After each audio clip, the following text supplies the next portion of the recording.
د هلمند ولایت د جګړې وروستی حال طالبانو څنګه امني قومنداني نیولې ده؟ د هلمند ولایت امني قومندان څنګه یو ځل بیا ټپي شوی دی؟ نور جزئیات ویډیو کې وګورئ او چینل سبسکرایب کړئ. السلام علیکم، ستړي مشئ. سیمه ییزې سرچینې وایي چې طالبان لښکرګاه ښار کې د ملکي خلکو کورونو کې ځای پر ځای شوي او پر امني قومندانۍ یې بریدونه پیل کړي دي چې تر دې مهاله د افغان ځواکونو د کلک مقاومت سره مخ شوي دي. د سرچینو د خبر له مخې د هلمند امني قومندان خالد وردګ یو ځل بیا مخامخ جګړه کې ټپي شوی.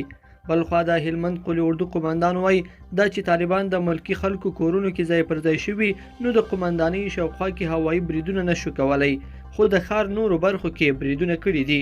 هلمند کې د هوایي بریدونو په پایله کې 15 ترهګر طالبان ووژل شول.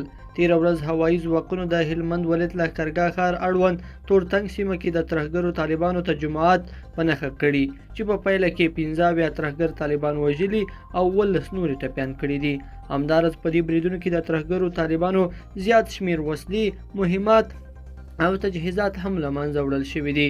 بلخوا د هلمند قلي اردو قومندان سمیع سادات لیکي: الله اکبر، په خدای تعالی د ژمنتیا او باور سره هر ترهګر چې لښکرګاه ته یې د راتګ خوبونه لیدل له منځه وړو.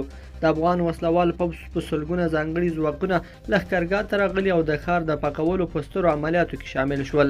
په لښکرګاه کې د ترهګرو ځپلو ښه خبر ته انتظار وکړئ.